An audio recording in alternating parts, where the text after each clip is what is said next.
Aviones de ataque argentinos en una mortífera misión a muy baja altitud. ¡Potencia máxima! La verdad que la altura a la que volábamos en el tramo final era a la que nos diera el traste. Un buque de guerra británico cuya misión era hacer de cebo. Estaban en una trayectoria de colisión que podía costar cientos de vidas y cambiar el curso de la guerra.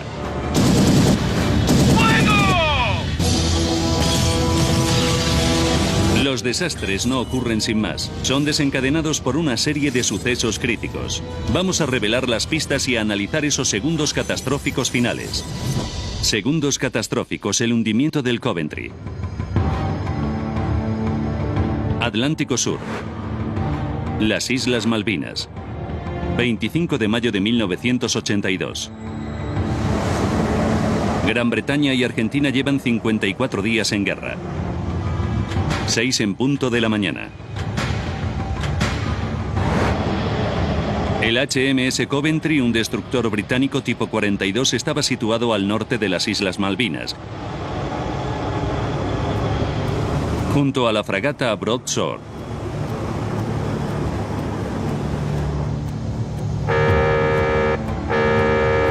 A sus puestos, todos a sus puestos. Alerta máxima, acción inminente. A sus puestos, todos a sus puestos. Alerta máxima, acción inminente. El suboficial de electrónica Chris Howe supervisaba el radar de largo alcance del Coventry.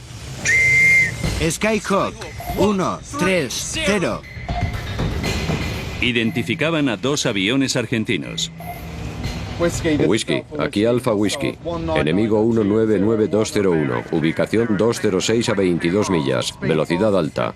Fuerza 2. El operador de misiles antiaéreos era Eli Ellis. Detectamos una aeronave a baja altitud que venía del estrecho. Estaban bombardeando objetivos en el estrecho de San Carlos y en la bahía. El estrecho de San Carlos, como es conocido en castellano, es donde las tropas británicas descargaban una flota de invasión. El capitán David Hardike y su compañía tenían la tarea de proteger a las tropas británicas que llegaban a las Malvinas. Y ello suponía identificar y derribar a los bombarderos argentinos que intentaran evitar la invasión terrestre antes de tener asegurada una cabeza de puente.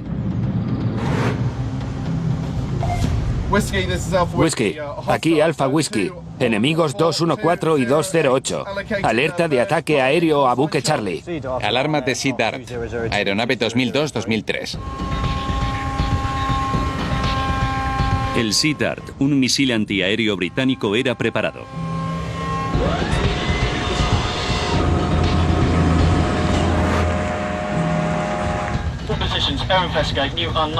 Alerta aérea, 4 millas.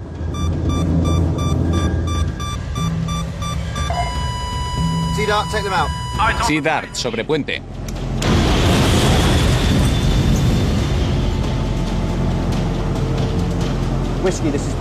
Whisky, amenaza aérea. Enemigo 2002 y 2003.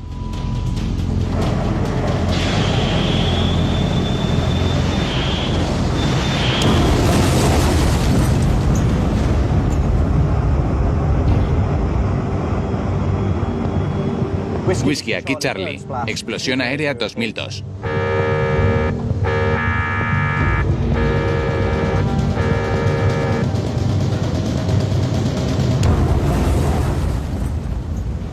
Estábamos tremendamente confiados. Puede que demasiado. La moral estaba muy alta. Ambas partes sabían que los siguientes días podían determinar el curso de la guerra. ¿No es cierto? Que ellos vean mi determinación. Además, yo estaba seguro que peleaba por una causa justa. Aunque todo parecía en nuestra contra, estábamos muy animados, hacíamos bromas y teníamos mucha seguridad. 11 en punto de la mañana.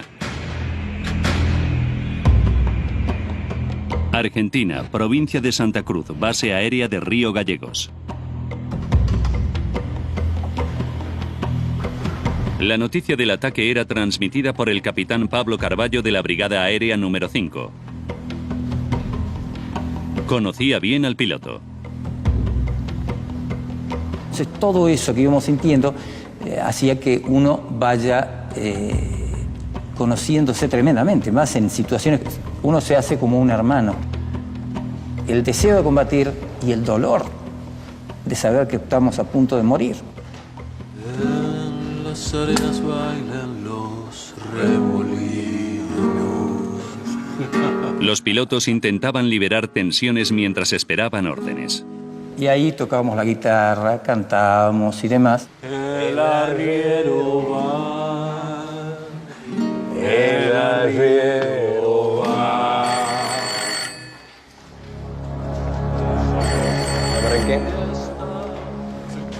La misión les daría la oportunidad de vengarse de sus enemigos.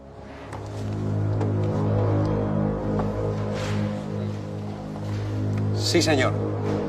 La misión era atacar 2 buques que estaban haciendo, digamos, de radares.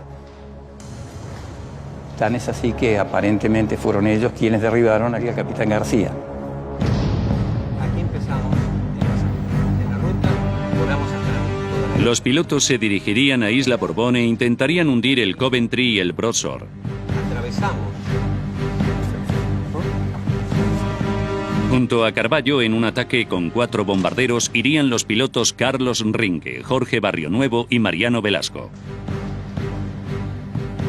Y son las que un poco habían tenido resultados positivos en las operaciones anteriores del mismo día.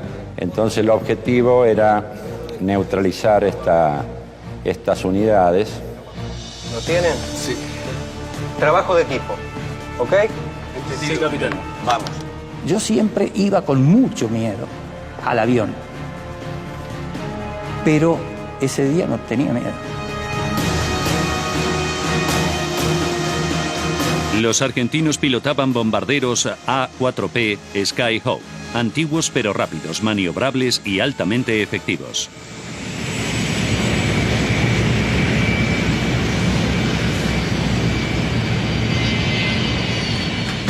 Doce y cuarto del mediodía.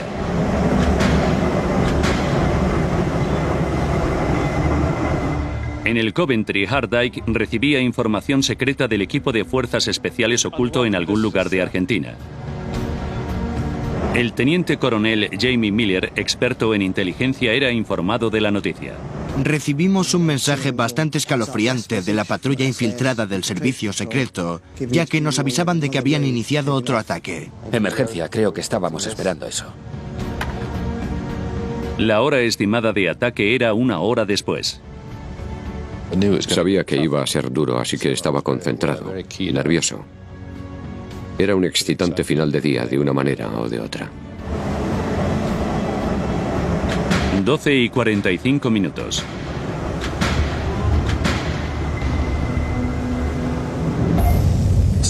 Skyhawk, ubicación 270. El radar del Coventry detectaba el grupo de vuelo de Carballo a aproximadamente 420 kilómetros de distancia. Solicitamos confirmación de aviones de ataque Skyhawk en ubicación 199. Skyhawk identificado. Ubicación 270. Todos a sus puestos. Alerta roja de ataque aéreo.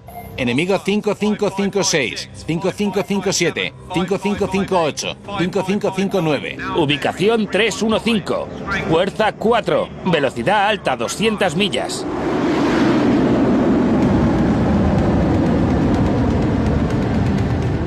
La dificultad de hacer el ataque diurno era el problema de que durante el día no solo podíamos ser detectados a través de los radares, sino también visualmente. Entonces era mucho más posible que nos interceptaran. Los pilotos volaban a baja altitud para evitar ser detectados por radares enemigos. Tan bajo que la sal del mar cubría la cabina de mando de Carballo. Si yo no veía para adelante, me iba a matar. Por lo tanto, dije, ¿qué lugar es derechito? Es lisito, es llano el agua. Así que me fui sobre el agua y empecé esquivando las islas. Tenía que ir mirando por el costado, así que tenía el casco pegado al costado, iba la vibración del plexiglas ese contra mi cabeza. Mientras la escuadrilla de Carvalho abrazaba la línea de costa, los otros dos aviones dirigidos por Mariano Velasco fueron hacia el este de las Islas Malvinas antes de girar en dirección norte hacia sus objetivos.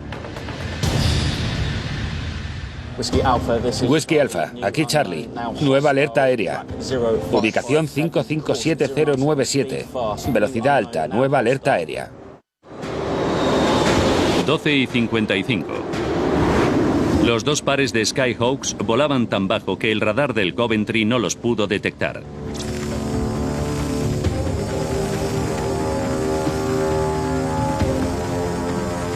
No los veíamos porque los pilotos argentinos volaron muy cerca de la Tierra y no supe que nos atacaban hasta que los tuvimos encima. Su misil Sea Dart no podía interceptarlos.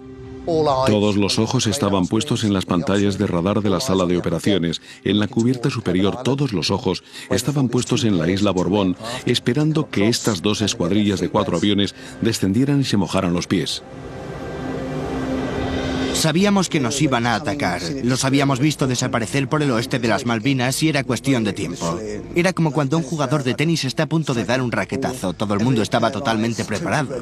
13 horas. Whisky, aquí Alpha Whisky. Alerta de ataque aéreo a buque Charlie. El Sea Dart del Coventry seguía intentando localizar al inminente enemigo. Pero entonces... Atención, ubicación verde 90. Dos posibles aviones a 20 millas. Ubicación verde 90, baja altitud.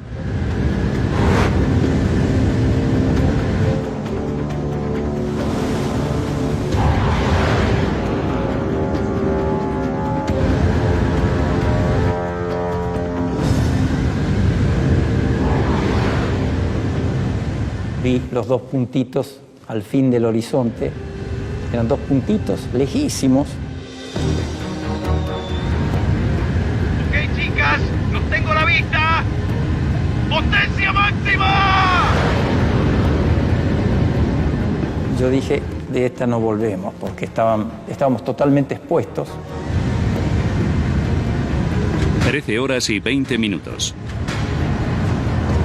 Oímos un grito tremendo de un tipo que estaba en la cubierta superior. Alerta de aeronave visible. Batería en estribor, verde 30.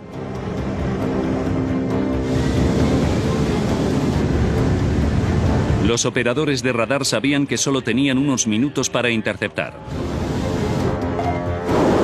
En la sala de operaciones había silencio. Mirábamos los sistemas de misiles, mirábamos el radar de vigilancia del Sea Dart para ver si localizábamos a nuestros blancos.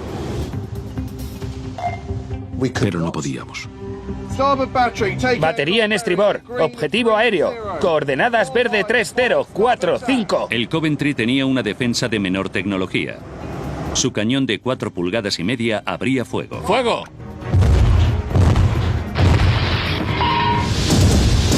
Yo los vi, ya me empezaron a tirar. Pero uno ya sabía que eso venía. El Browser, haciendo sombra al Coventry, también intentaba interceptar a los cazabombarderos. Pensaba, en cualquier momento reviento. Pero el Browser no disparó sus misiles tampoco. La aeronave estaba a tan solo unos segundos de distancia. Yo veía el agua que saltaba el agua, explosiones todas en el aire. Entonces los aviones cambiaron de dirección. Hacia el Browser.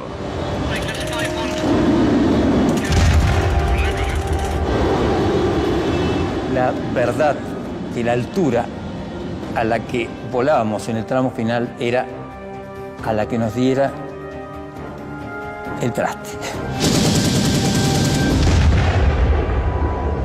13 horas y 21 minutos.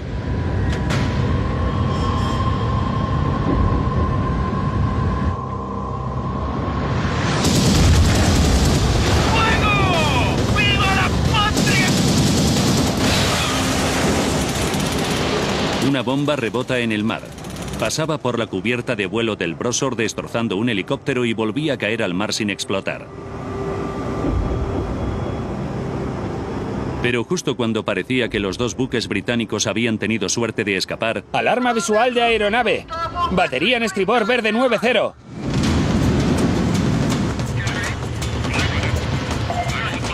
Y yo miro y a lo lejos se ve la figura de los dos buques a unos 15 kilómetros fácilmente.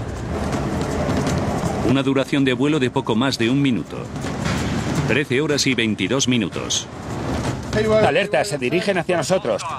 Enemigo 5557, 5558, ubicación 210. Velocidad alta. Fuerza 2. Altitud baja. Un par de bombarderos se dirigían hacia nosotros a gran velocidad y a una altitud tremendamente baja, a la altura del mar. Oficial de guardia, capitán. Babor 030. 2 bombarderos. Coordenadas. El capitán Hardike ordenaba girar a babor para que sus misiles Sea Dart tuvieran más oportunidades de interceptar a los aviones. Contacto en noroeste. Pero entonces... Lo último que recuerdo es a mi oficial de guerra diciéndome que habían identificado a un avión de ataque aproximándose por el noroeste. Pudiendo ser atacados desde 2 posiciones, Hardike ordenaba un viraje a estribor para que sus misiles tuvieran más posibilidades de interceptar al posible enemigo. Oficial de guardia, capitán. Giro de 140. Aumento de velocidad a 15 nudos.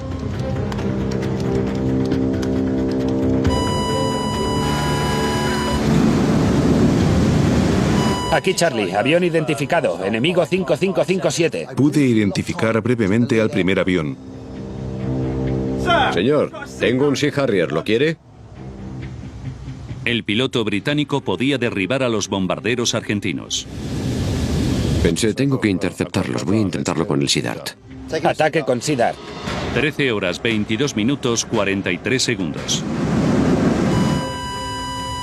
Cuando me preparé para disparar el misil y fui a disparar, los perdimos.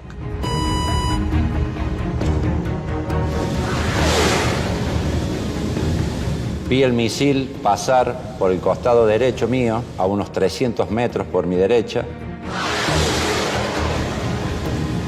Fue el único que yo vi en la guerra, Sea Dart, ¿no? Impresionante, ¿no? Parecía un cohete a la luna directamente. El Sea Dart salió del lanzamisiles disparado al aire. Las aeronaves estaban demasiado cerca para ser interceptadas por el Sea Dart. Lo único que tenían los buques británicos para defenderse eran los cañones de cubierta y rifles. ¡Listos para acción! ¡Listos para acción! El Broadsword podía haber interceptado a los objetivos.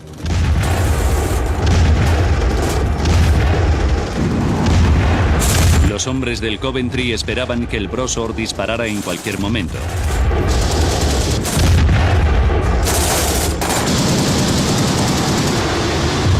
Horas 22 minutos 58 segundos.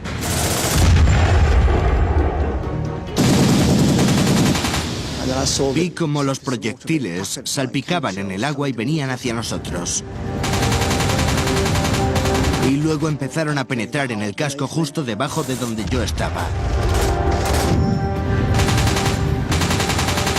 La trayectoria bien por encima de la antena del radar, previo a lanzar las bombas, ¿no es cierto? ¡Abajo, abajo! ¡Impacto! ¡Impacto! ¡Impacto! ¡Impacto, impacto!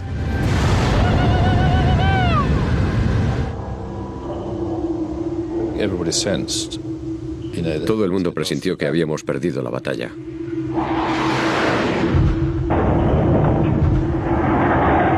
Las bombas penetraban en el casco del Coventry. Lo único que los hombres podían hacer era esperar a que las 3 bombas detonaran. Control de daños, sala de motores. La bomba ha penetrado en el interior, en la sala de motores.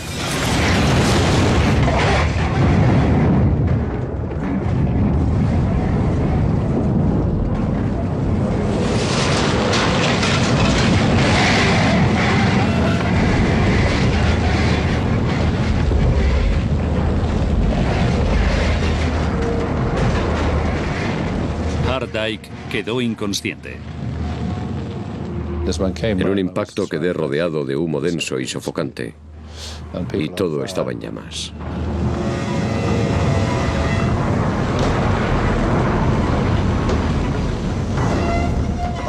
Me resigné a pensar que no iba a sobrevivir a aquello. Y la idea de pensar que vas a morir no es dolorosa. En realidad es bastante tranquilizadora.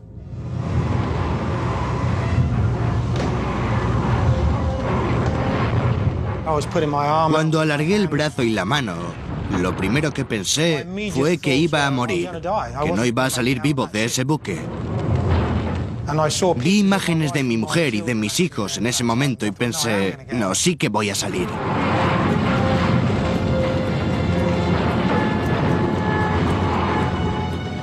Se podía sentir una especie de agonía en el buque y de repente empezó a ser inestable. 13 horas y 48 minutos. La embarcación empezaba a escorarse. El Coventry se hundía.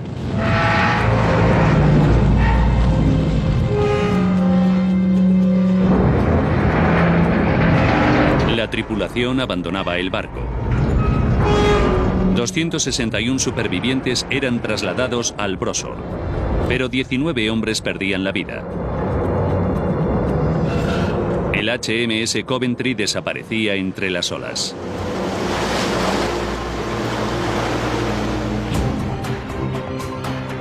Ahora, profundizando en los trágicos sucesos de aquel día, revelaremos cómo un par de anticuados bombarderos pudieron hundir uno de los buques de la Marina Británica tecnológicamente más avanzados.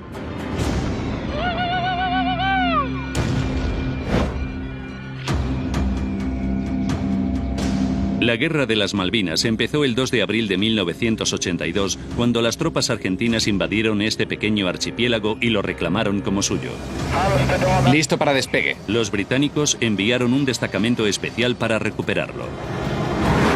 Con una larga carrera militar, el contraalmirante Philip Wilcox estuvo al mando de un destructor tipo 42 parecido al Coventry, que también sirvió en la Guerra de las Malvinas.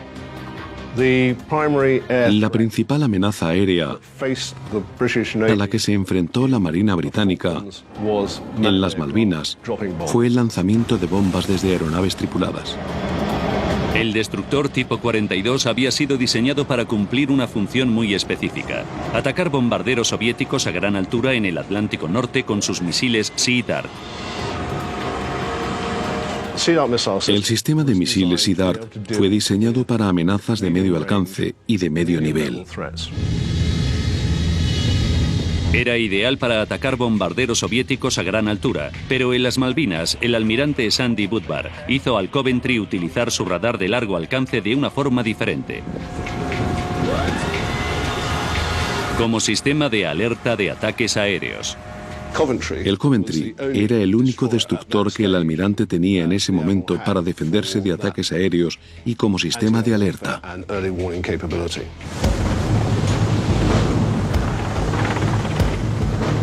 Tras 7 semanas de conflicto, las fuerzas británicas estaban preparadas para desembarcar en las islas.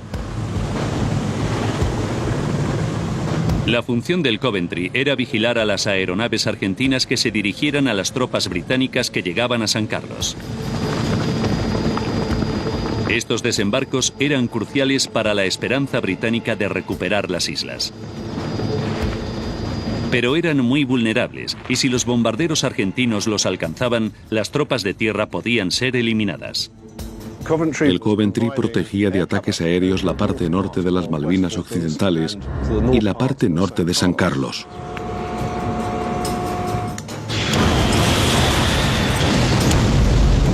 El Coventry podía dar señales de alerta anticipada y, si era necesario, derribar aviones enemigos. Y estábamos en una posición bastante cercana al territorio continental para tener buenas comunicaciones, para que la información llegara sin problemas a la flota de invasión, que eran los que en último lugar tenían que desembarcar y ganar la guerra.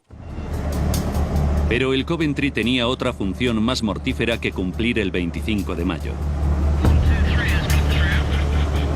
Se había posicionado de forma deliberada en un lugar altamente visible y peligroso, muy cerca del territorio continental, para intentar alejar a los bombarderos argentinos del lugar del desembarco británico, para servir de blanco. De alguna forma, esperábamos que fuera lo que se conoce como trampa de misil. Es decir, Los aviones tenían que centrarse en un objetivo que no fuera la flota de invasión. Ese mismo día, el Coventry tuvo el primero de sus encuentros. 2 aviones argentinos que volaban a gran altitud. El Sea Dart puede alcanzar objetivos hasta a 65 kilómetros de distancia y a una altitud de más de 30.000 pies. Intercepta objetivos con la ayuda de 2 radares que lleva a bordo. El radar de largo alcance detecta y rastrea aviones a una distancia de hasta 420 kilómetros. Después pasa esa información al radar de misiles guiados que dirige los misiles a su blanco.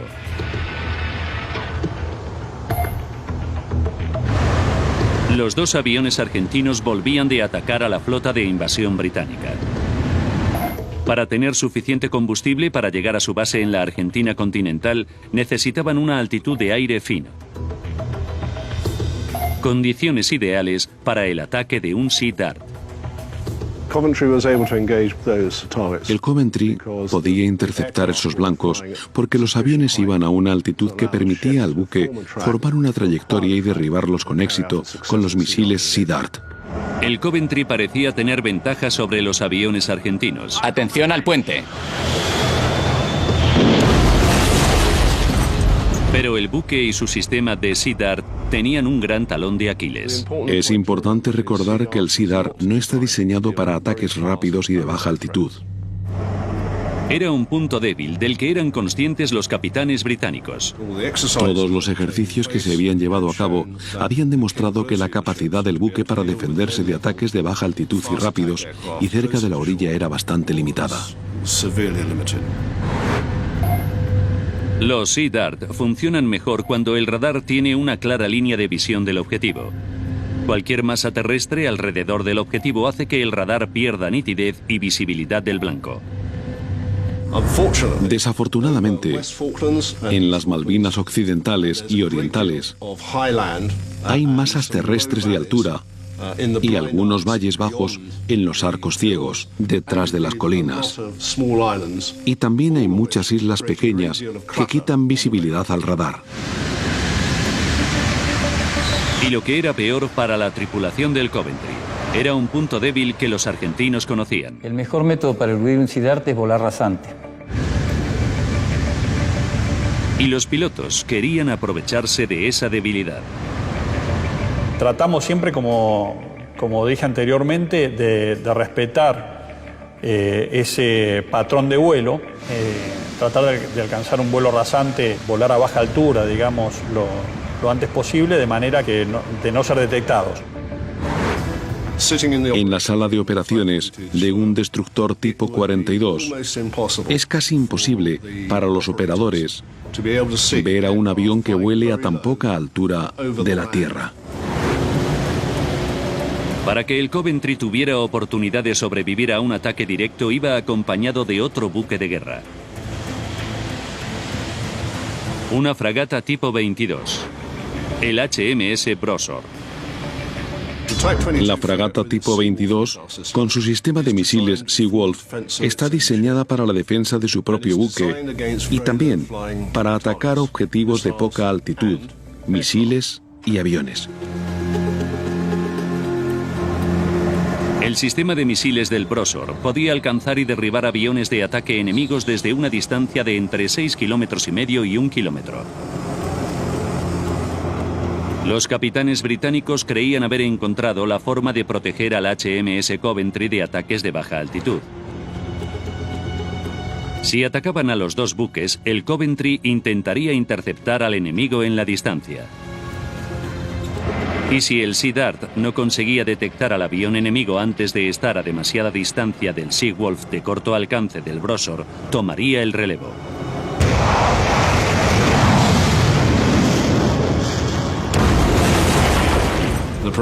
La ubicación de una fragata tipo 22 con esa función era crucial. Así, el destructor tipo 42 estaba protegido de los aviones tripulados a baja altitud. Skyhawk, ubicación 270. El radar del Coventry detectaba 4 aviones enemigos despegando de territorio continental argentino. Pero cuando los pilotos llegaban a las Malvinas, se pusieron a prueba volando increíblemente rápido e increíblemente bajo. Desaparecían de la pantalla de los radares. Era volar lo más bajo posible, pero con el criterio fundamental. Hay algunas personas que tenían a lo mejor un poquito más de habilidad para volar un poco más bajo. Yo en una oportunidad tuve una sensación de haber rozado algo, ¿no es cierto?, de haber rozado algo en una colina. El radar de la Brosor podía ver ocasionalmente los aviones, pero sus misiles no tenían alcance para derribarlos. Cuando los dos primeros aviones argentinos reaparecieron en el radar del Coventry, estaban a solo 90 segundos de distancia. El Coventry seguía pasando apuros.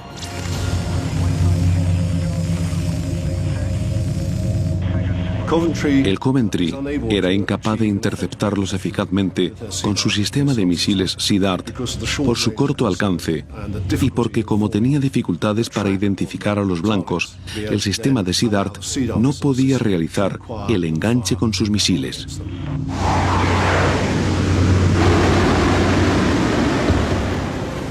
Con el Coventry incapaz de defenderse, todo dependía de la fragata Brosor y su sistema de misiles de corto alcance. El Seawolf debía identificar y derribar el avión cuando estuviera a 6,5 kilómetros o a 28 kilómetros de los buques. Pero el radar del Seawolf tenía problemas para identificar a los aviones. El radar de tiro tenía dificultades de identificación porque los aviones volaban muy cerca el uno del otro. Los aviones volaban tan cerca que el radar identificaba solo un gran avión enemigo. Tenía que mantener esa formación, que esa formación fue clave, digamos, para evitar lo que después fue posibilidad de derribo de nuestra sección. Cuando los aviones se separaron, el sistema de misiles intentó interceptar el primer avión enemigo y 2 aviones más. Ello creó mucha confusión en el sistema informático que controla los Seawolf y, efectivamente, el sistema de Seawolf se apagó y tuvo que volver a reajustarse.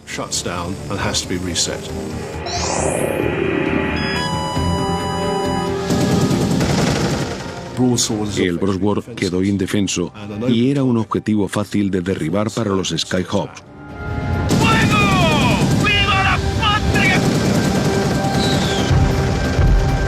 Increíblemente, gracias a su peso y velocidad, la bomba pasó rozando el buque.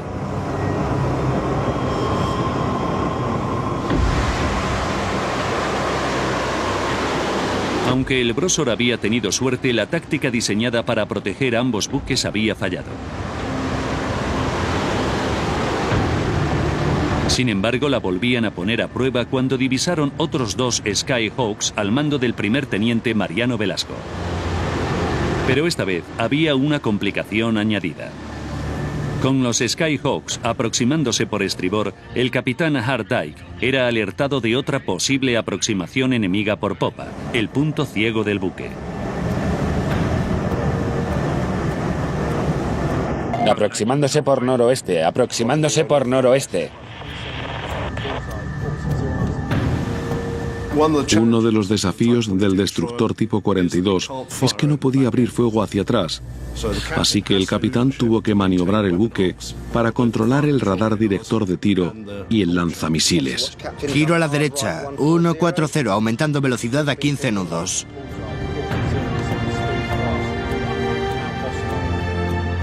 Girar a estribor era la forma más rápida en que Hart Dyke podía defenderse de una amenaza posterior y por el sur de su campo de ataque. El avión de Velasco estaba a 35 segundos de distancia, a 8 kilómetros del Coventry. Demasiado cerca, casi fuera del alcance del Sea Dart. Aquí Charlie, avión identificado, enemigo 5557. Entonces fue justo en ese momento, fue cuando yo estaba haciendo el viraje. Yo no es que cometí el error, necesariamente tuve que levantar un poquito. Entonces se ve que en ese momento, cuando yo levanto un poco para hacer el viraje, fue en el momento que el Coventry hace el buen enganche con el radar del Sea Dart. Pero con el Skyhawk a tan poca altitud, el radar del Sea Dart tenía dificultades para mantener el enganche. Cuando Ellis abría fuego, el objetivo se perdía.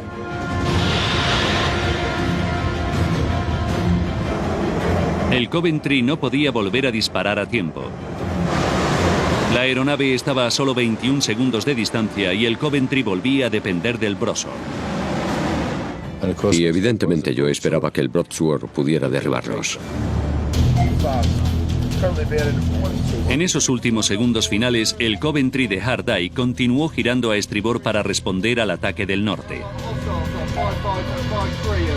El radar del Broadsword se centraba en los dos aviones.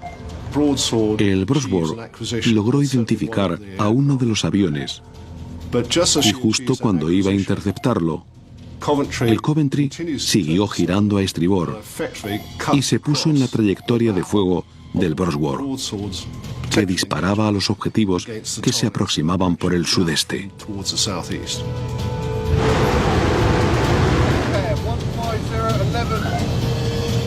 El Coventry estaba ahora entre el Broadsword y el inminente enemigo.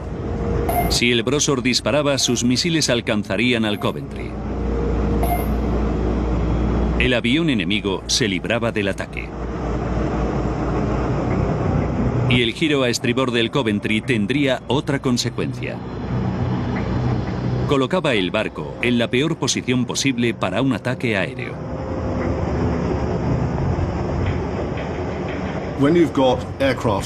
Cuando un avión te ataca en la manga, tiene mucho espacio de barco para atacar. Si reduces el ángulo, cualquier error del piloto hace que las bombas caigan a ambos lados del objetivo.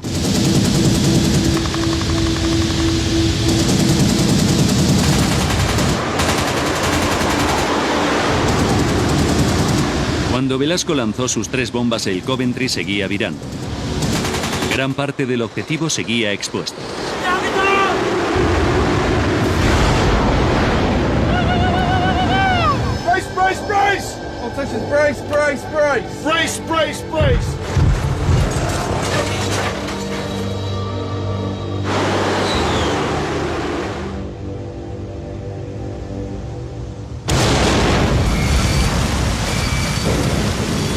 La primera bomba destrozaba la sala de ordenadores y mataba a 7 personas. La segunda no detonó. Pero la tercera mató a 10 hombres en la sala de motores y compartimentos contiguos. 2 más murieron durante la evacuación. El plan de la Marina británica había fracasado.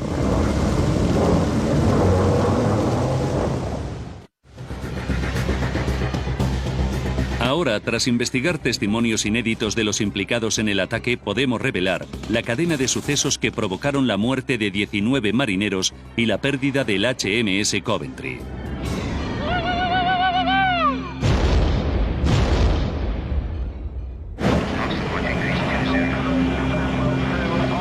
...21 de mayo, 4 días para el desastre.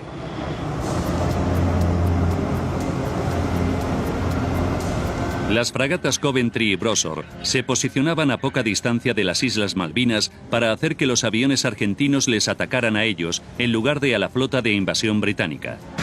25 de mayo, 3 horas para el desastre. Día Nacional de Argentina.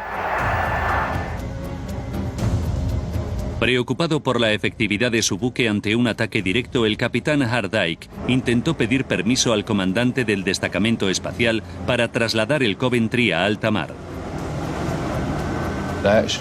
Le dije a mi oficial de operaciones que enviara la señal, pero no la llegamos a ver porque no se llegó a enviar ya que la situación nos superó. 38 minutos para el desastre. El Coventry recibía alerta de ataque inminente. Ubicación de enemigo 0557, velocidad rápida, nuevo enemigo desconocido. El radar no localizaba al enemigo porque los argentinos volaban muy bajo sobre las islas.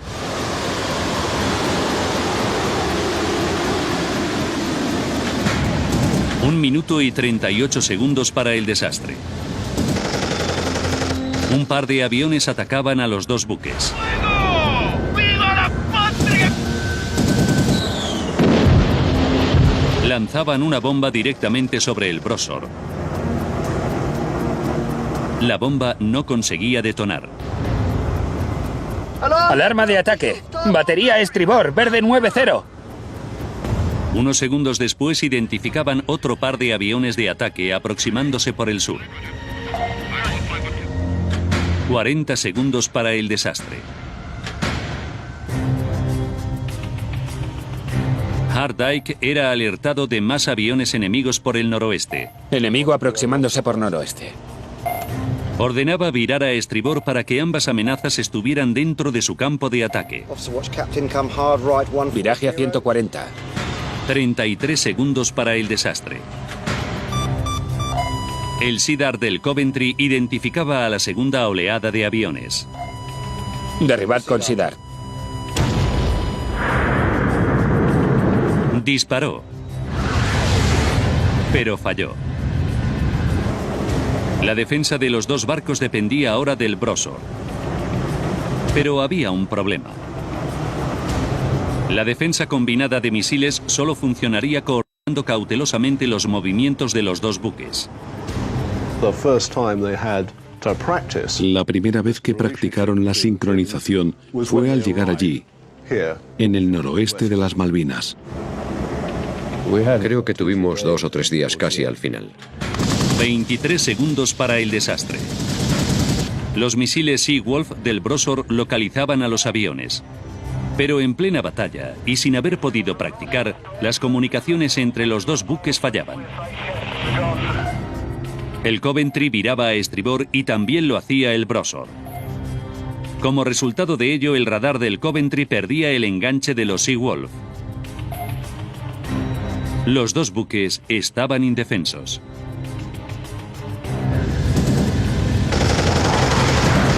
Cinco segundos para el desastre.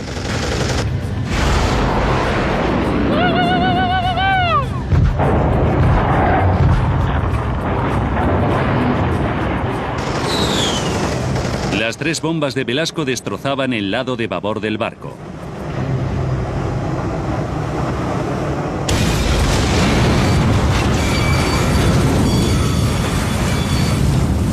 ...19 marineros morían... ...y uno de los buques más valiosos de la Marina Real Británica se hundía.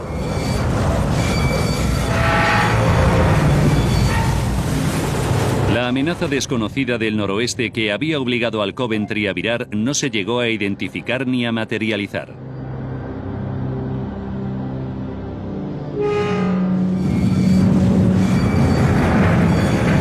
La decisión de emparejar al Coventry y al Brosor tuvo buenas intenciones, pero en la práctica resultó imposible que los buques se comunicaran y maniobraran juntos con efectividad.